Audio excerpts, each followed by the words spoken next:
Neiman? Right here, sir. Richard. Piggy, well, that's a Piggly Wiggly franchise owner. And that's a big company, too. It's actually a cute name. Kevin McDaniel. Where's Kevin? How is that name playing? Good? Piggly Wiggly, doing great. Piggly Wiggly. I've heard that, actually.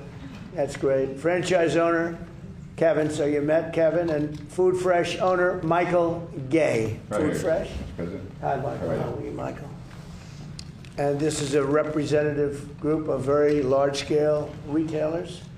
Under the Biden administration, the so-called technology transition rule, which was crazy, forced companies to adopt specific high-cost refrigerants, massively driving up the price of transporting and storing refrigerants and various goods. Many grocery stores and restaurants had no choice but to replace their refrigerators entirely. They went out of business, half of them. And these costs rose. Americans faced higher grocery prices and reduced access to critical medical supplies. It was a very catastrophic thing that they did. At the same time, this rule also drove up the cost of living by forcing consumers to purchase higher cost residential air conditioning units. They went up very substantially in cost, and also they were going to be obsolete very quickly. It created national security risk by adding additional hurdles to the already complicated process of manufacturing semiconductors. So it was a mess. Likewise, the so-called emissions rule imposed crippling leak repair requirements on virtually all existing large-scale refrigeration systems, hurting consumers and small businesses, making it almost impossible for many small businesses to even buy inferior equipment. And this is all across the country. The higher cost threatened thousands of jobs and was passed on in the form of higher prices and higher taxes. Today's reforms will deliver significant financial relief, saving American families and businesses more than $2.4 billion. Think of that, each year. Thanks to today's reforms, the American people have lower grocery prices, cheaper transportation of goods, lower costs of air conditioning, at no detriment at all to our country. Zero, including environmental detriment. My administration's historic deregulatory agenda has already saved our country an estimated $1.2 trillion. That's been done over a relatively short period of time. 1.2 trillion with a T. We're committed to fixing and really completely ending Biden's disastrous regulatory policies and delivering financial relief to each and every American, which is what we're doing. This was a tremendous burden, a tremendous cost. These people had to live with it, not only refrigerants, but a lot more. And it was making the equipment unaffordable. And the actual benefit was nothing. It just made it worse. It made life worse, and it made it worse, and it drove up costs tremendously. So now I'd like to ask Administrator Lee Zeldin, who's absolutely fantastic. He's doing an incredible job. We're proud of you, Lee. Really, the job you're doing is incredible. Followed by Greg, Kevin, and Michael. Is that okay? Lee, go ahead, please. Well, thank you, Mr. President. As you know, many Americans were expressing a lot of frustration and anger of this rushed, frantic, reckless sprint by the Biden administration to phase out reliable equipment for grocery stores, for restaurants, and for homes. And the consequences, well, they've been devastating. And once again, the Trump administration is answering the call, which will lower the cost of living for hardworking American families. Now look at this chart to your far right. Today's actions are saving over $2.4 billion for American families. It's safeguarding 350,000 jobs. Just at supermarkets alone, we're going to see a savings of $800 million, which Americans will be able to see when they go and buy their food. The Biden EPA face-planted when trying to jam through their restrictions. Americans who wanted to be able to fix their equipment were instead being required to buy far more costly new equipment, and that just doesn't make any sense. Refrigeration trucks were being handed impossible restrictions to meet.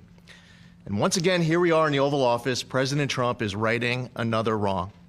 At the Trump EPA, we are proudly implementing President Trump's agenda every single day and delivering for the American people.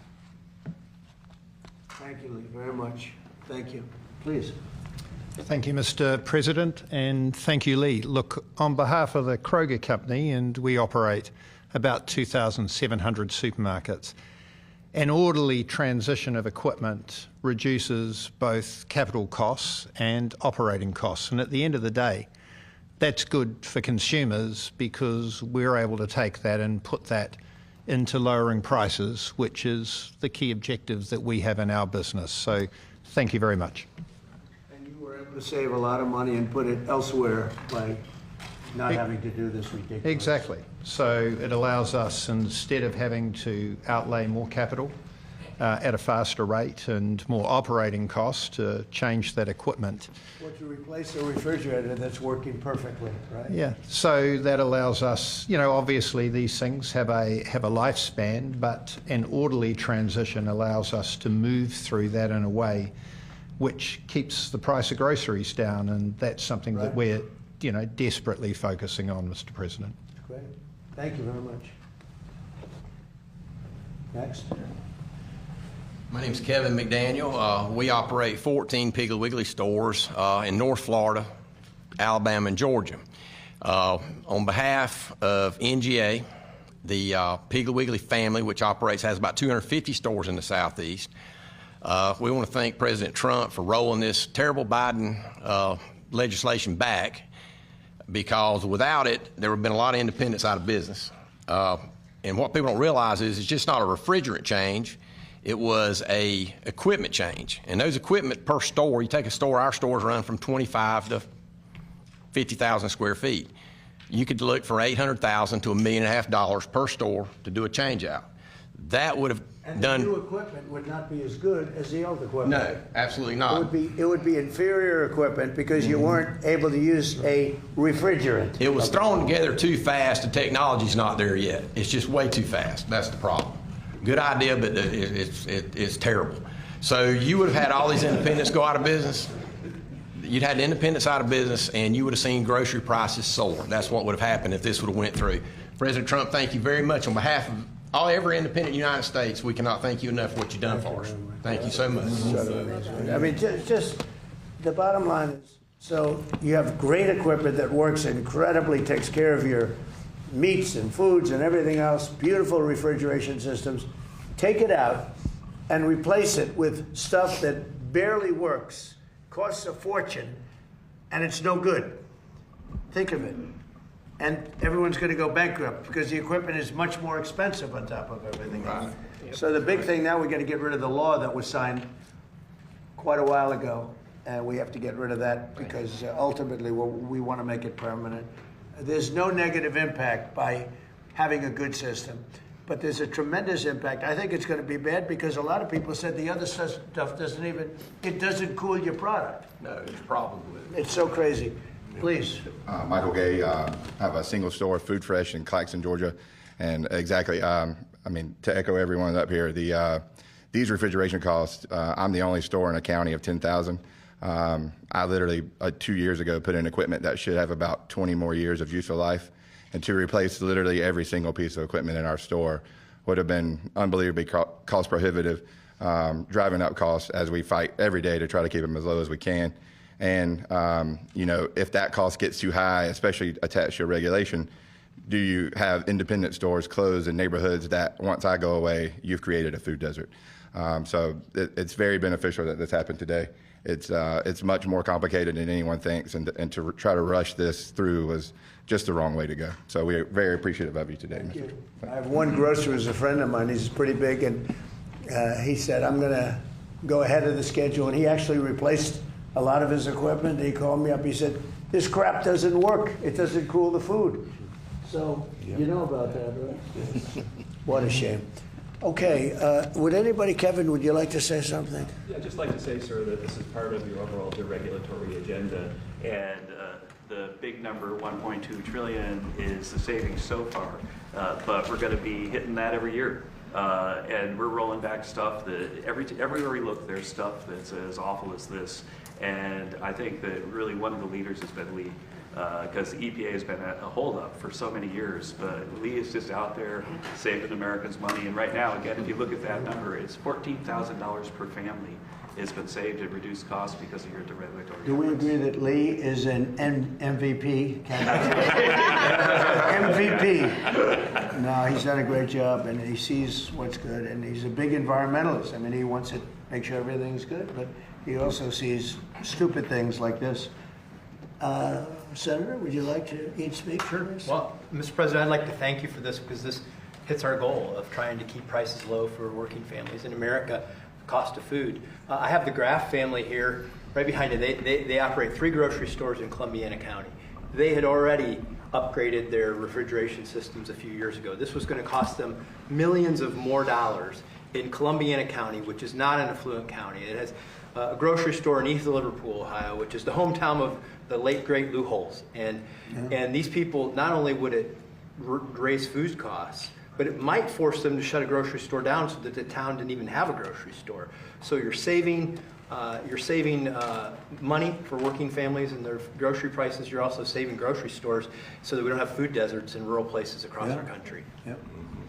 Mr. President, I think it is so important that the people see what you choose to hang right by your desk, which is the Declaration of Independence, which is a reminder that government at its core is supposed to function in a way that allows people the opportunity to pursue happiness and not work against them by coming up with regulations that just make it harder to live, more expensive to live. And from day one, I remember standing with you with the same crew of folks. From day one, you have been digging into all of these regulations that are issued with no thought to how they affect real people and real small businesses and businesses trying to step up and provide jobs and lift up their communities. Thank you for that. Thank you for getting back to the core of what government is supposed to be, and that is working in the interests of the people. Thank you. Thank you very much. Good job. Thank you, everybody. So any questions, please? Yes. Go ahead. Thank you, Mr. President.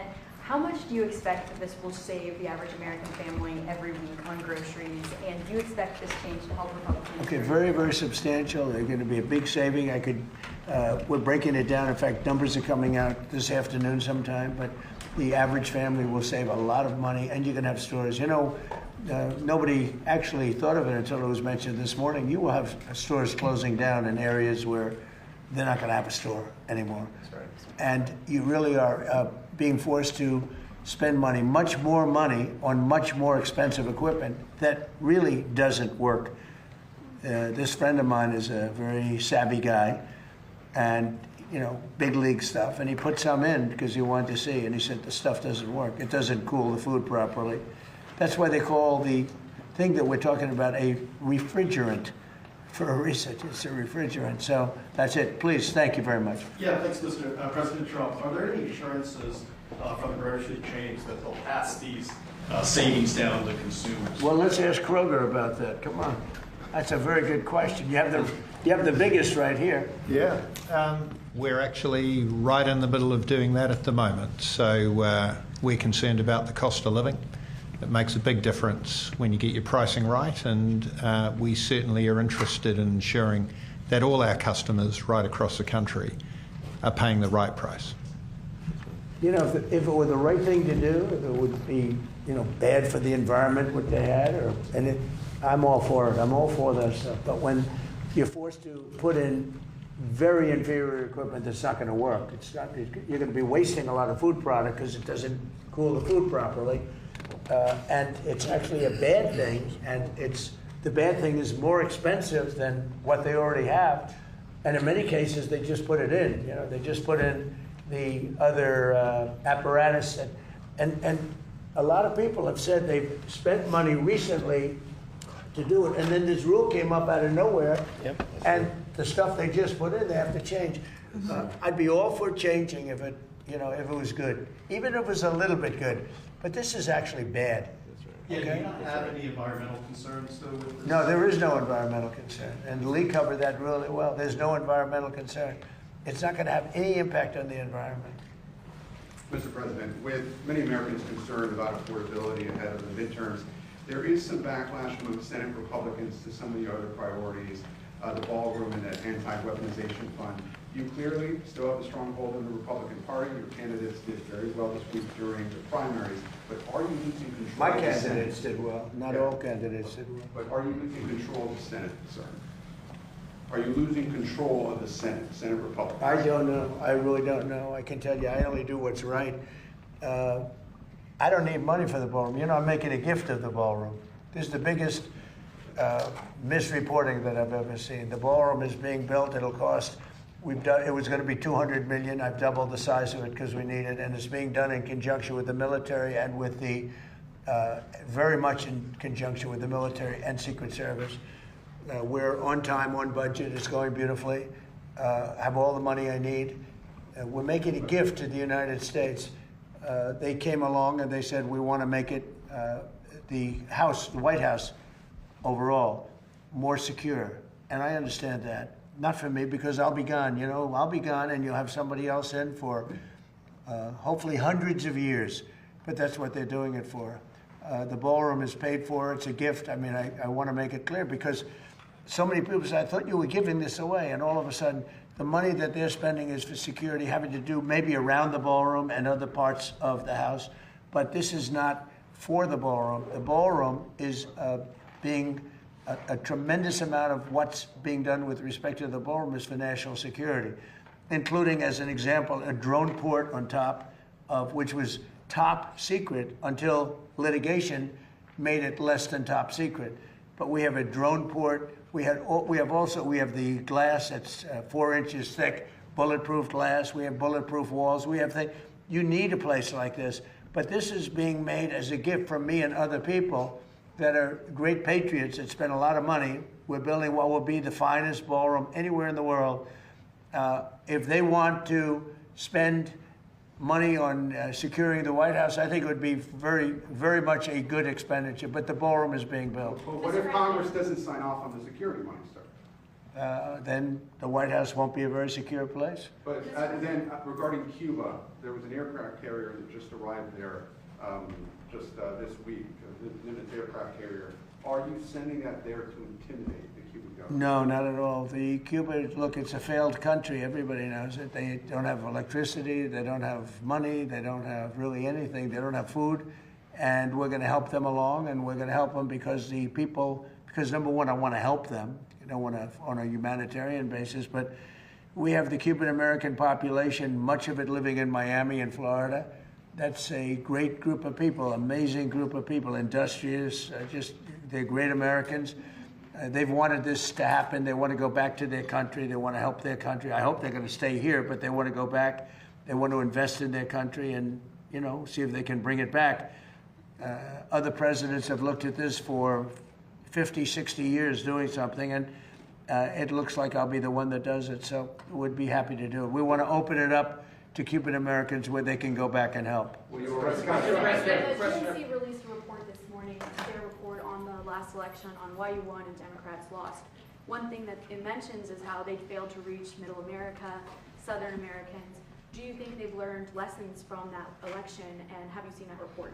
I think the elections are so rigged, and we have to do something about it, and we're going to do something about it, but we cannot continue to have, and frankly, the Senate and the House, they ought to get together and they ought to pass the Save America Act so that you have voter ID, and it's so important you have proof of citizenship, little thing like proof of citizenship, and also mail-in voting, which is so crooked. So in Maryland, as you probably saw, they had 500,000 mail-in votes that were corrupt.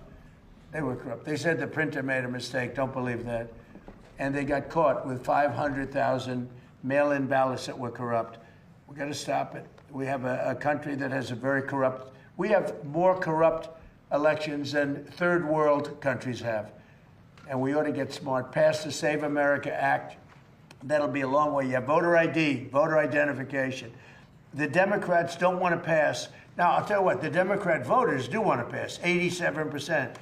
But the Democrat politicians don't want to pass. And the reason is they'd never be elected again. Because with their policy of open borders, transgender for everyone, I call it transgender mutilization of your children for everybody, men playing in women's sports, all of the stuff that they do, high taxes. They want a tax hike. They voted in favor of high taxes. They voted against a tax cut. They voted in favor of men playing in women's sports. I don't know what these people are thinking. The only way they can win is to cheat, and that's what they want to do. And we ought to pass the Save America Act. Yeah, please. Yes, Mr. President. I have two questions for you. One of them which Dilla.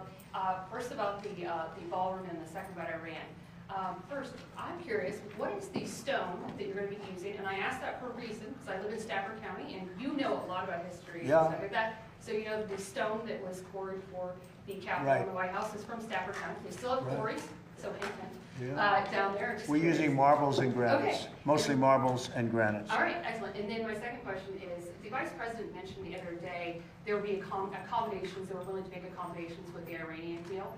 Could you kind of expand on those possible accommodations? Does that include? When you say combination of what? Accommodations, he's talking about accommodations as far as making a deal going. Is that? I don't know, I can't tell you. Right now, we're negotiating, and we'll see. But either we're going to get it one way or the other. They're not going to have a nuclear weapon. You know, when people hear it, because oftentimes they won't put up the second part of the sentence having to do with, I'll say, this is more important than anything that we have to talk about, and usually they'll cut it off, the fake news. I said, because this is the nuclearization of a country that some people would say is somewhat crazy, and we cannot let Iran have a nuclear weapon. That's all it is. We can't let it. You will have a nuclear war in the Middle East, and that war will come here. That war will go to Europe. We cannot let that happen, and it won't happen. It's not going to happen. That's more important than anything else. We can't. I can think of nothing that's more important than the fact that we cannot let Iran have a nuclear weapon, and we won't. Yeah, Jeff. Following up on that, sir, Iran is negotiating with Oman to set up a formalization of charging tolls in the Strait of Hormuz. Is that acceptable to you? Well, we're looking at it. We hear about it. They've negotiated. They've had a relationship with them before, and we'll see. We have total control of the Strait of Hormuz, as you know, with our blockade. The blockade's been 100% effective. Nobody's been able to get through. It's like a steel wall. It's our Navy.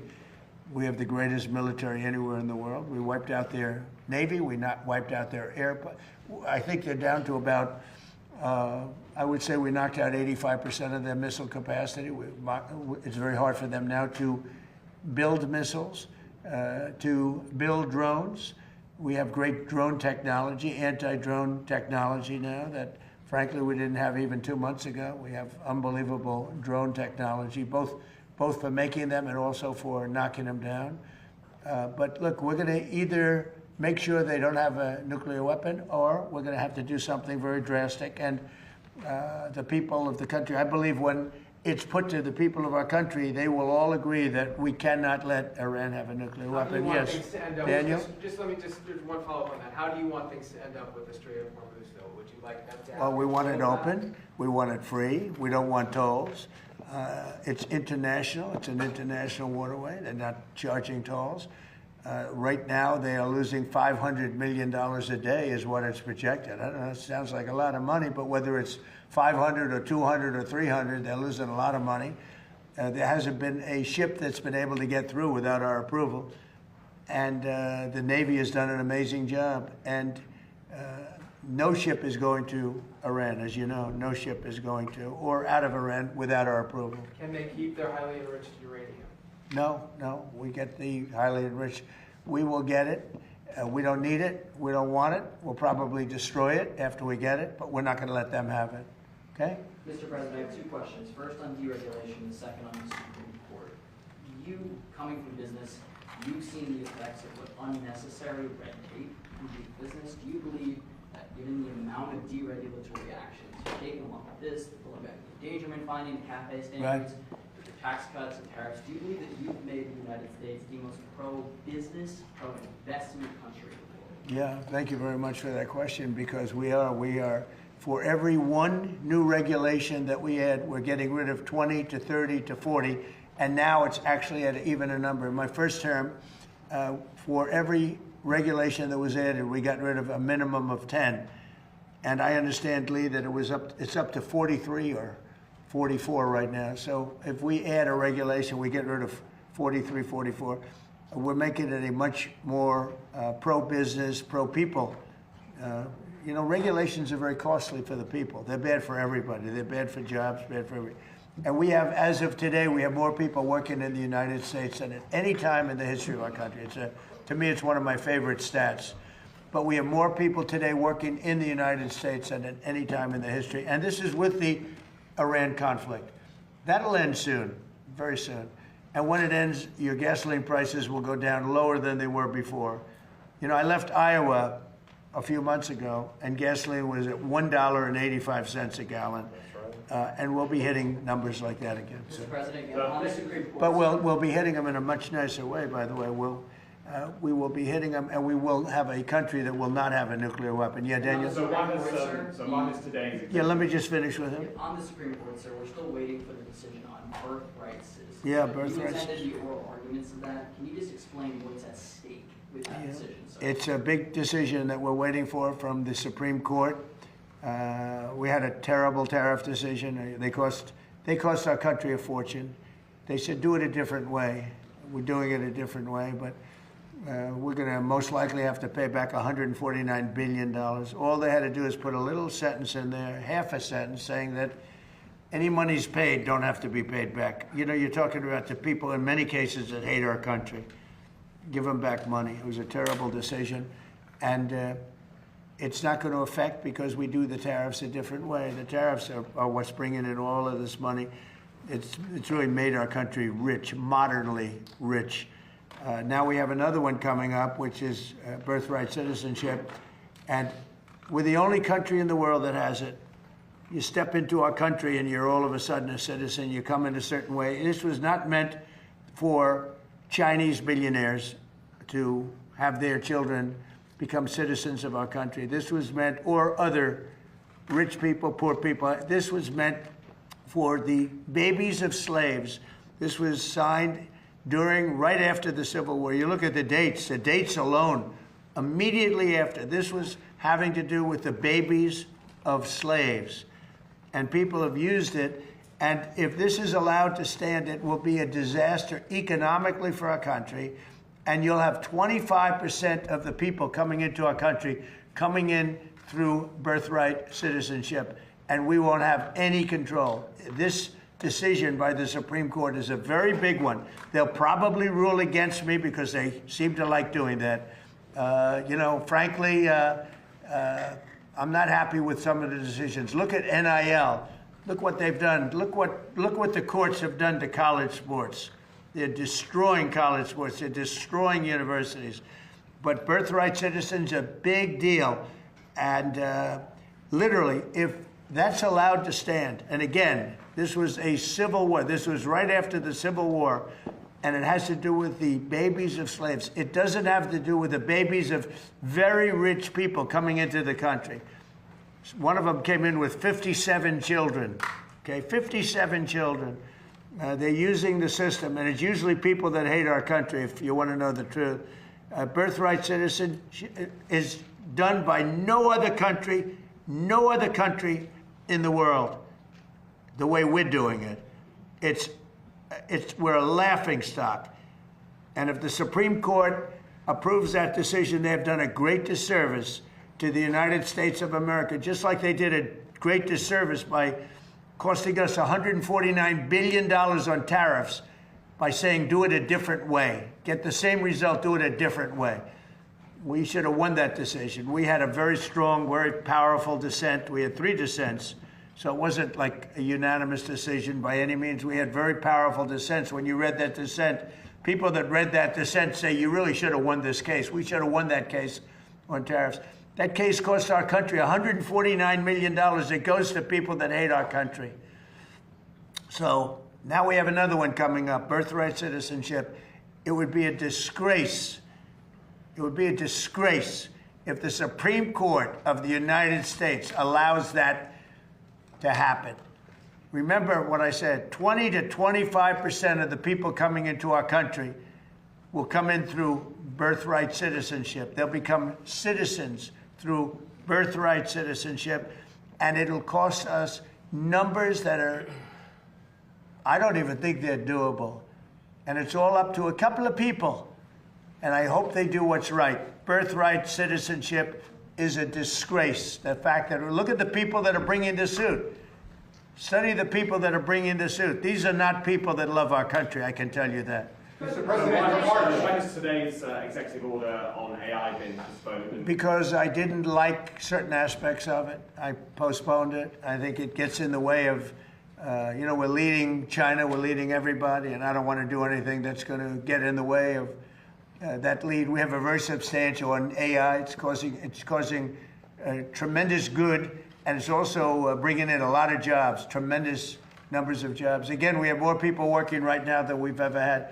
I really thought that could have been a blocker, and I want to make sure that it's not. Mr. President, your heart. Mr. President. Wait 1 second. With President Xi last week, did you discuss AI safeguards? Who? What? In China last week with President Xi, Yes. did you discuss AI I did. safeguards? No, I discussed it, and he acknowledges how well we're doing. We're doing well. He's doing. It's the two of us. The two countries are fighting for it. Other countries are way behind. Way behind. They're fighting for it. They want it. Everybody wants it, but they're way behind. But I didn't want to do it. I postponed that meeting. It was a press conference. It was a signing, actually, because I didn't like what I was seeing. Mr. President, a few moments ago, the Commission of Fine Arts approved your redesign for your arch. Do you think you need congressional? Oh, that's good news. I finally get good news from you. Do you think you need What was the congressional vote? Do you know what the approval vote for it, was? What was the vote? I'm just seeing the headline here. I don't have the exact vote. But So we're building what's called the Triumphal Arch right opposite the Arlington Memorial Bridge, right by Arlington Cemetery. It's beautiful. It's the Arc de Triomphe would be the one that you would probably know in Paris. It's one of the most beautiful. It's a very similar size, slightly larger. We have to do slightly larger. It doesn't have to be a lot larger. Otherwise, you'd all be disappointed in me. But it's even far more beautiful. And I think that the Arc de Triomphe is beautiful. It's a couple of 100 years old, but I think it's beautiful. And some arcs go back over 1,000 years. And it's called a triumphal arc. It's usually done for victories in war and things. There are 59 of them in the world. And some are really beautiful. And we're the only major, Washington, D.C., which should be number one. We're the only important and major city that doesn't have one. We don't have a triumphal arch. So it was meant to be built for many years. The circle going up to the bridge, people pass that circle. They say, why isn't something built here? And so that's very good. We just got approval from Fine Arts. That's fantastic. right, but you need Congress to sign off on it. No, we don't. No, we're doing it. It's the land is owned by the Interior Department. We don't need anything from Congress. Are you attending your son's wedding this weekend? Are you attending your son's wedding this weekend, by the way? He'd like me to go, but it's going to be just a small little private affair, and I'm going to try and make it. I'm in the midst. I said, this is not good timing for me. I have a thing called Iran and other things. That's one I can't win on. If I do attend, I get killed. If I don't attend, I get killed. By the fake news, of course, I'm talking about. No, but he's got a very person who I've known for a long time, and hopefully they're going to have a great marriage. Mr. President, actually to add to the art, I just actually passed by it on my way here. Right. I saw the pink flags, and Right. there's just geese that are there all the time. Right. So it's perfect. How long will that take? And also, I have to say, I have to pass along something for my mother, because she drove in with me. She was amazed by all the people she was seeing on the streets here in D.C. She doesn't get in here as much. D.C. is hot again. She was noticing how clean and beautiful It's it was, clean. so I'm passing it along. That's right. Well, that's the way I do. Clean. You take a look outside. We had broken path. It was so terrible coming into the White House. It was slate. Slate's a roofing material. It's not a walking material. But the slate was all broken and chipped and terrible. And I put down a new granite floor and paid for it myself, by the way. But I put down a nice new granite floor. It looks beautiful. It's actually getting rave reviews. It's beautiful. It's a terrible having people walking up to the White House and they're walking over broken tiles and broken floors. So now we just finished it. It's going to be finished when the moldings are put on. But you might take a look at it. I don't know if you've seen it, but it's beautiful. Of other things we're doing while you're at it, we have 31 fountains in Washington. Of the 31, not one worked. Now we have 21 working, and the others are going to be fixed. And people are calling and saying, it's amazing what's happening, the fountains, and they're working top level. And my most exciting is the reflecting pool between the Washington Monument and the Washington Monument Lincoln Memorial. It's 2,500 feet long by almost 200 feet wide. It's a massive structure, if you think of it. It's taller than the tallest building in the world. If you sat the building down, the tallest building in the world would not reach the end of it. It's a very big thing. It hasn't worked properly since it was built in 1922. President Obama and Biden spent hundreds of millions of dollars trying to fix it. They didn't. Of course, they couldn't do that. They didn't fix it. It was a mess. So mostly they turned it off, collecting garbage. It looked horrible. And we are very close to getting it finished. And when it's finished, it'll be beautiful. It'll be blue water, dark blue. We call it American flag blue because that's the name of the color that we chose. American flag blue. Can't do better than that. It's a rich, dark blue. And it'll be, I think, very reflective, very, very good. Big project. I decided to do a much bigger job. I was going to just get it open, but I said, let's do it right. Let's get it open and let's have it be good because President Obama, President Biden spent hundreds of millions of dollars, much more than 100 million, but hundreds of millions. It never worked. In fact, when they finished it, it was much worse than it was before. It leaked at a higher level.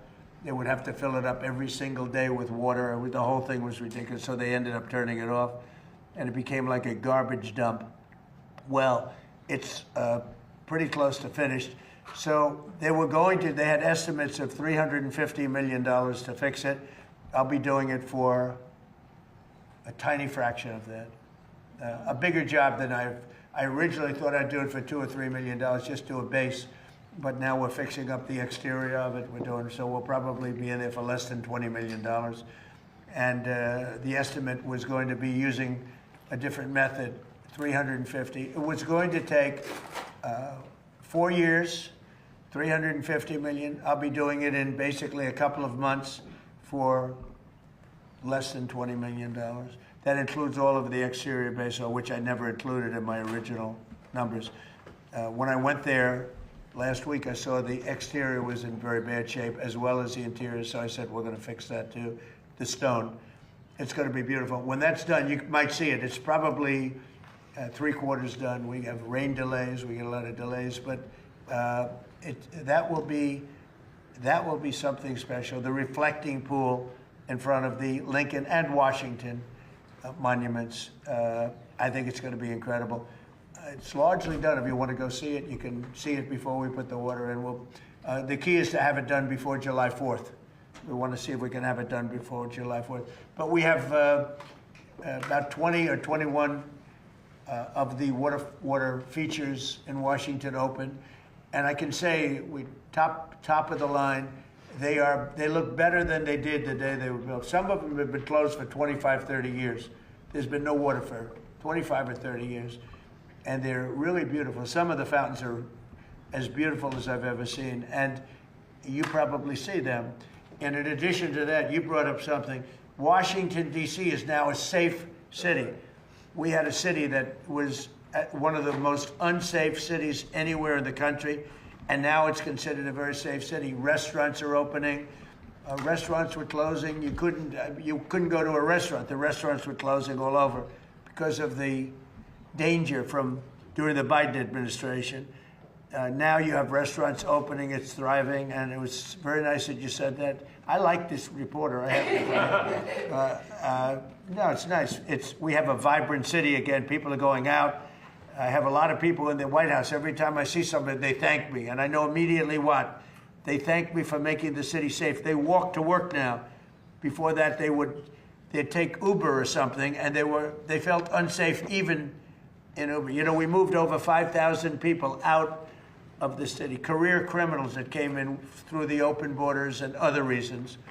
And we moved over 5,000. And an interesting statistic is that 2% of the population creates 91% of the crime. And the reason I like that is that you can handle 2% of the population. Mr. Kroger, I see, do you have stores in Washington? You see a big difference? We do. Boy, you said the right thing. That would have been the end of Kroger. All right, okay, we'll do one or two more. Please, Rebecca. Yeah, please. Do you think Democrats are genuine in their focus on affordability, especially after they delivered 40-year high inflation last time they were in power? And then, or do you think they're using it or focusing on it as a means to try and win midterms and begin the impeachment process? The second. Look, the Democrats had the highest inflation in the history of our country. 48 years, they say, but the history of our country. They had the highest inflation that we've ever had. When I inherited it, I inherited very high prices. And from day one, they said, affordability. Affordability is a word, because they're good at that. They're good at words, but I'm good at words too. But they hit me with affordability. I'd just gotten there. They hit me with eggs. We had a news conference on my third day, and they said, egg prices are through the roof. I said, I just got here. Tell me about eggs. And we got the prices down, way down, actually lower than it was 4 years before. But we've gotten everything. The thing that we have now, the only thing that's really of great concern, two things. Beef is coming down, and the reason is they put restrictions on beef under the Biden administration, and it takes a while to settle that, but prices are down. But the big thing is, of course, energy. We had the energy way down, but I had to do a journey to Iran. I had to say, you know, we just hit the best markets. By the way, the stock market today is at the highest it's ever been, and we've had 59 of them, 59 days out of a very short period of time where the stock market hit all-time highs. So we have an all-time high stock market. We have all-time high job numbers. We have 401ks just hit the highest number they've ever been. So many of you have 401ks. That means you're richer than you've ever been. And we're doing really well. But they came up with this word, affordability.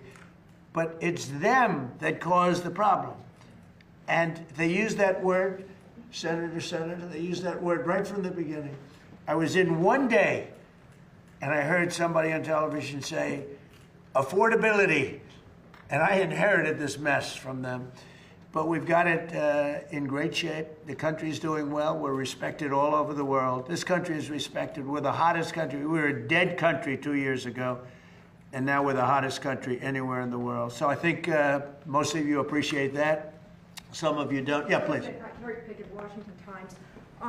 If the Supreme Court doesn't rule in your favor on birthright citizenship, are there any other avenues that your administration has explored to remedy this? And did you talk with President Xi about Chinese foreign nationals taking advantage of birth tourism here in this country and how he could have... Well, it's a great question. No, if the Supreme Court hurts our country by ruling against us on birthright citizenship, that would be just between that and tariffs. What damage they've done. What damage they've done.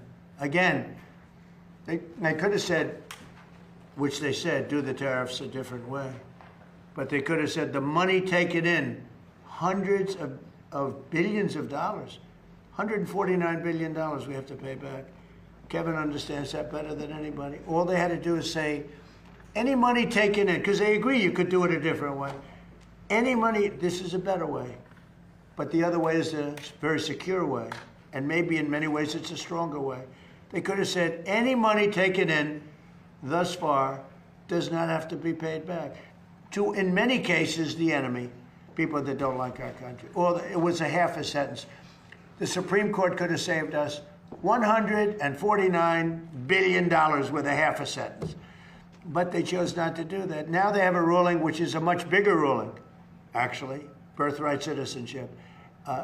The cost, forgetting about the fact that it's wrong, the cost of birthright citizenship is barely not affordable by our country.